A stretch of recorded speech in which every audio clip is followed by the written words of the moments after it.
विद्येविना मती गेली, मतीविना नीती गेली, नीतीविना गती गेली, गतीविना वित्त गेले, वित्तेविना शूद्र खचले. एवढे सारे अनर्थ एका अविद्येने केले, एका अविद्येने केले.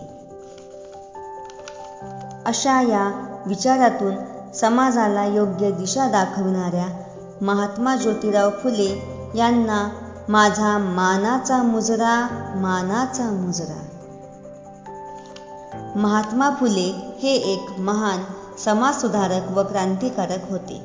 त्यांचा जन्म सातारा जिल्ह्यातील कटगुण येथे झाला. त्यांचे पूर्ण नाव ज्योतिराव गोविंदराव फुले असे होते. 11 एप्रिल 1827 रोजी एक तारा चमकला.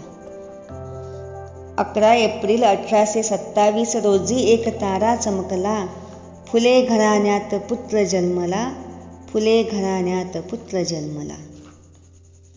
आई चिमणाबाई व पिता गोविंदराव यांच्या पोटी 11 एप्रिल 1827 ज्योतिरावांचा जन्म झाला. वयाच्या 13व्या वर्षी त्यांचा विवाह सावित्रीबाई यांच्याशी झाला. ज्योतिरावांनी आपले माध्यमिक शिक्षण पुणे येथून पूर्ण केले. त्यांनी समाजातील अज्ञान, दारिद्र्य, जातीभेद पाहून ही सामाजिक स्थिती सुधारण्याचा निर्णय घेतला. महात्मा फुलेंनी समाजातील विषमता दूर करण्यासाठी स्त्री शिक्षणावर भर दिला. कोणत्याही समाजातील स्त्री असो, स्त्री ही शिकली पाहिजे अशी त्यांची मनापासून इच्छा होती. त्यासाठी त्यांनी आतोनात प्रयत्न केले. त्याचबरोबर समाजातील स्त्रियांची स्थिती ही कशी सुधारेल याचाही विचार केला. त्यांनी प्रथम आपली पत्नी सावित्रीबाईंना शिकवले. हळूहळू शिक्षणाची गंगा घराघरात पोहोचायला सुरुवात झाली. स्त्रियांना साक्षर करण्यासाठी महात्मा फुले व सावित्रीबाईंनी पुणे येथील बुधवार पेठेतील भिडे यांच्या वाड्यात 1848 मध्ये मुलींची पहिली शाळा काढली. त्यांच्या या महान कार्याला लोकांनी खूप विरोध केला.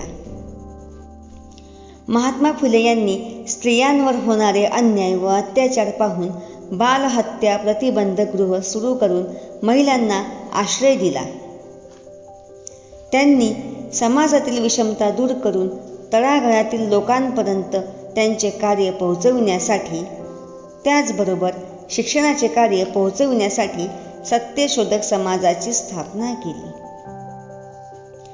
महात्मा फुलेंनी शेतकऱ्यांचा आसूड हा ग्रंथ लिहून शेतकऱ्यांच्या प्रश्नांना वाचा फोडली. त्यांनी समाजातील अनिष्ट रूढी व परंपरा नष्ट करण्यासाठी आपले संपूर्ण आयुष्य वेचले. त्यांनी आपले संपूर्ण जीवन समाजासाठी वाहिले, म्हणून महात्मा ही पदवी त्यांना बहाल करण्यात आली. महात्मा फुले यांना स्त्री शिक्षणाचे जनक असेही म्हटले जाते. अशा या थोर पुरुषांनी 28 नोव्हेंबर 1890 रोजी या जगाचा निरोप घेतला. क्रांतीसूर्य महात्मा ज्योतिराव फुले यांचे कार्य आणि विचार आजही आपल्याला प्रेरणा देतात.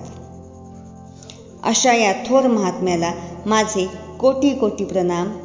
धन्यवाद.